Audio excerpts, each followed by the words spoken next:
Hello guys, welcome to Padviksha. So commerce la pathina chapter 6 joint stock company oda last videos la we have seen the meaning and definition.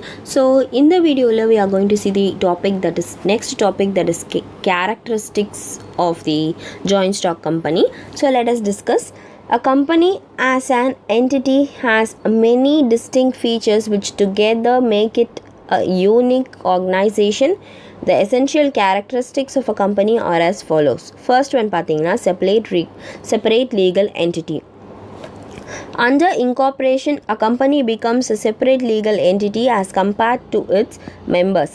The company is distinct and different from its members. It has its own seal and it has own name.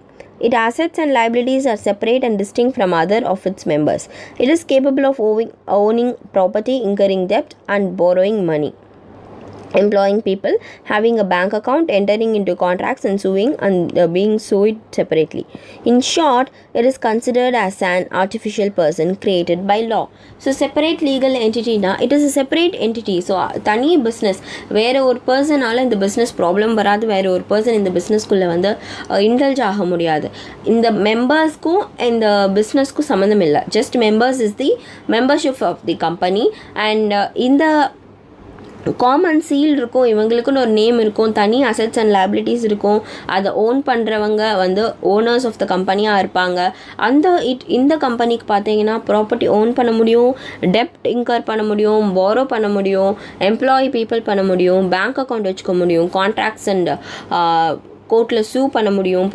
Soona like அவங்க மேலே வந்து ஒரு இது கொடுக்கறது, like இவங்க மேலே வந்து நான் வந்து பிராத் கொடுக்குறேன்னு சொல்லுவாங்க இல்லையா, ஸோ அந்த மாதிரி கொடுக்க முடியும்.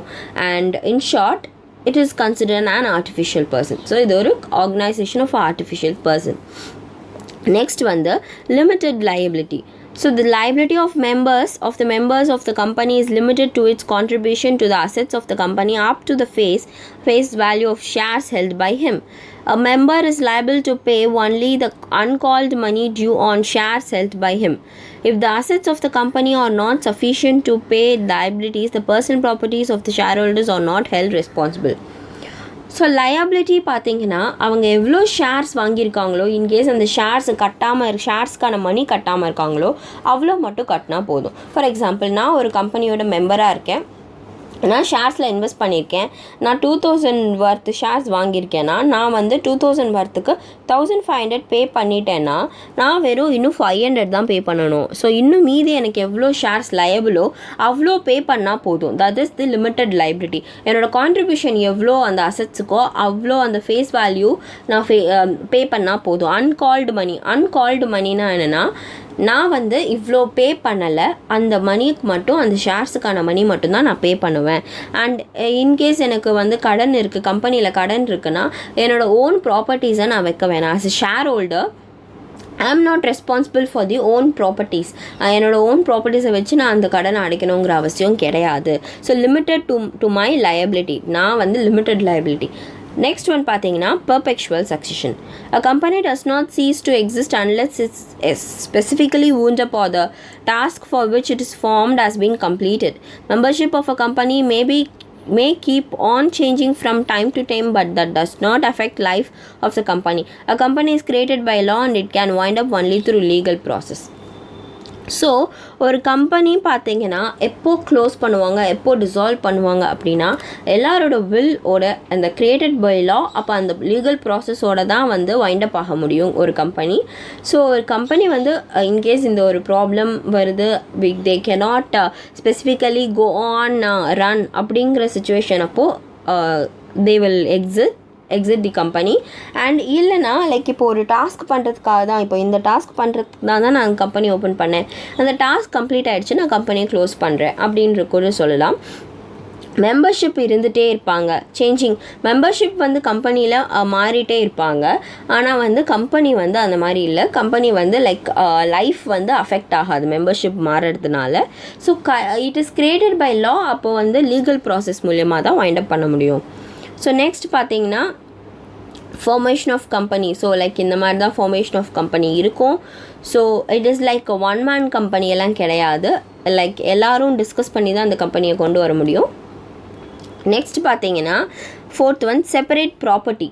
A company is distinct legal entity. A member cannot claim to be the owner of the company's property during the existence of the company.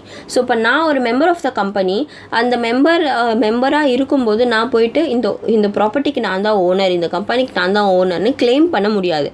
It is separate property. நான் அந்த கம்பெனியில் ஷேர்ஸ்க்கு வந்து இன்வெஸ்ட் பண்ணதுனால நான் அந்த கம்பெனியில் இருக்கிற ப்ராப்பர்ட்டிஸ்க்கெல்லாம் ஓனர் கிடையாது. I am just shareholder. So அதுக்கு தான் அவங்களுக்கு நேம் ஷேர் ஹோல்டர் சொல்லுவாங்க. Stockholder, stakeholder, shareholder தான் சொல்லுவாங்க அவங்க. They are not the owners of the company. They are the decision makers or also அவங்கள எப்படி சொல்லலாம்னா they இன்வெஸ்ட்மெண்ட் பண்ண ஒரு பர்சனாக தான் சொல்ல முடியும்.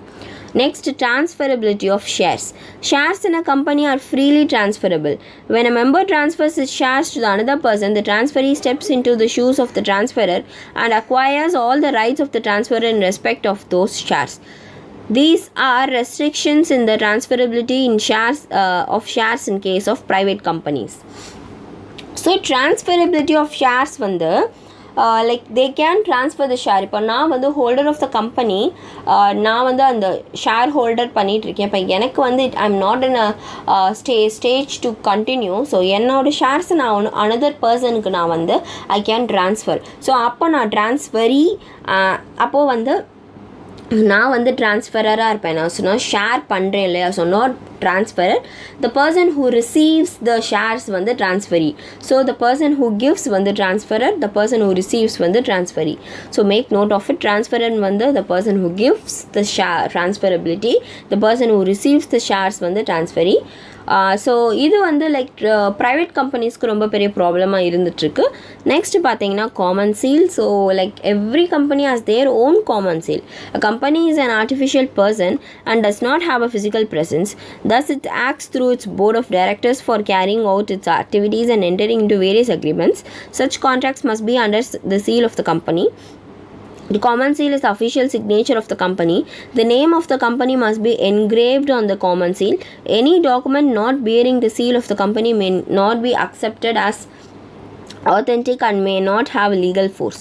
So common seal it is totally important. ஒரு கம்பெனியில் ஒரு கான்ட்ராக்ட் சைன் பண்ணுறோம், இல்லை ஒரு ப்ராடக்ட் சேல் பண்ணுறோம், or else we are doing some trade ஆக்டிவிட்டீஸ்னாலும் common seal is totally important. Common சீல்னால் என்னென்னா, அந்த seal if the paper has a seal and it is signed with the proper board of directors நாலே it is really authentic. அந்த ஒரு அக்ரிமெண்ட்டை எல்லாருமே accept பண்ணலாம். So in case ஒரு காமன் சீல் இல்லாமல் ஒரு கான்ட்ராக்ட் சைன் பண்ணுறாங்கன்னா அது வந்து like it is not been accepted. எந்த ஒரு டாக்குமெண்ட்டுமே காமன் சீல் இல்லாமல் ஒரு டாக்குமெண்ட் பாஸ் பண்ணுறாங்கன்னா அந்த காமன் சீல் இல்லாத டாக்குமெண்ட்டை ஆத்தென்டிக்காக அக்செப்ட் பண்ண மாட்டாங்க. லீகல் ஃபோர்ஸோடு கொண்டு வராத டாக்குமெண்ட் அப்படின்றத அதை ஒதுக்கிடுவாங்க. ஸோ நெக்ஸ்ட் பார்த்தீங்கன்னா capacity to sue and being sued. A company can sue or be sued in its own name as distinct from its members. So like இப்போது இன்கேஸ் வந்து நான் members of the company and எனக்கு வந்து I have problem with the ஓனர்ஸ்னால் I can sue in the name of the company. So company நேமில் நான் சூ பண்ணலாம். R company also can sue in others name. So அடுத்தவங்க மேலே கூட கம்பெனி வந்து லைக் கோர்ட்டில் கேஸ் போடலாம். ஸோ நெக்ஸ்ட் பார்த்தீங்கன்னா separate management. A company is administered and managed by its managerial personnel, the board of directors. The shareholders are simply the holders of the shares in the company and need not necessarily managers of the company. So again, shareholders is only the holders of the company, holders of the shares, not the managers or owners. So managers, அப்போ managers யாராக இருப்பாங்கன்னா separate managerial பர்சனை எடுத்திருப்பாங்க. யாருன்னு பார்த்தீங்கன்னா board of directors. So அவங்க தான் வந்து எந்த ஒரு டெசிஷன்னாலும் எடுப்பாங்க, என்ன ஒரு விஷயம் பண்ணணும்னாலும் they will do in the company. Next, one share, one vote. The principle of voting in a company is one share, one vote. That is, if a person has 10 shares, he has 10 votes in the company. This is in direct distinction to the voting principle of cooperative society, where one member, one vote principle applies. That is, irrespective of the number of shares held, one member has only one vote. So one share one vote கொண்டு வந்திருக்காங்க. ஒரு சில கம்பெனியில் பார்த்தீங்கன்னா ஒரு பர்சனுக்கு வந்து 10 shares இருக்குன்னா he has 10 rights, like 10 votes rights. But cooperative society படி பார்த்தீங்கன்னா ஒன் மெம்பருக்கு 1 vote. ஸோ ஒரு பர்சனுக்கு ஒரு vote தான், ஒரு உரிமை தான் இருக்குது. ஸோ அது என்னென்னா எவ்வளோ நம்பர் ஆஃப் ஷேர்ஸ் என்கிட்ட இப்போ 200 ஷேர்ஸ் இருந்தாலும் எனக்கு கம்பெனியில் ஓட் பண்ணுறதுக்கு ஒன் vote தான் ரைட் இருக்குது. So this is also the important characteristics of தி joint stock company. So we have seen the characteristics of the joint stock company. I hope you all understood the topic today I have discussed in the video. So in the video புதுசா பார்க்குறவங்க please do subscribe, like பண்ணுங்க. subscribe பண்ணாதான் நான் இந்த videos போட்டாலும் தெரியும். and bell icon click பண்ணிக்கோங்க, அப்போ தான் நான் வீடியோஸ் போடுற நோட்டிஃபிகேஷன்ஸ் உங்களுக்கு வரும். நெக்ஸ்ட் பார்த்தீங்கன்னா we have advantages to discuss. So இது நெக்ஸ்ட் வீடியோஸில் டிஸ்கஸ் பண்ணுறேன். until then bye.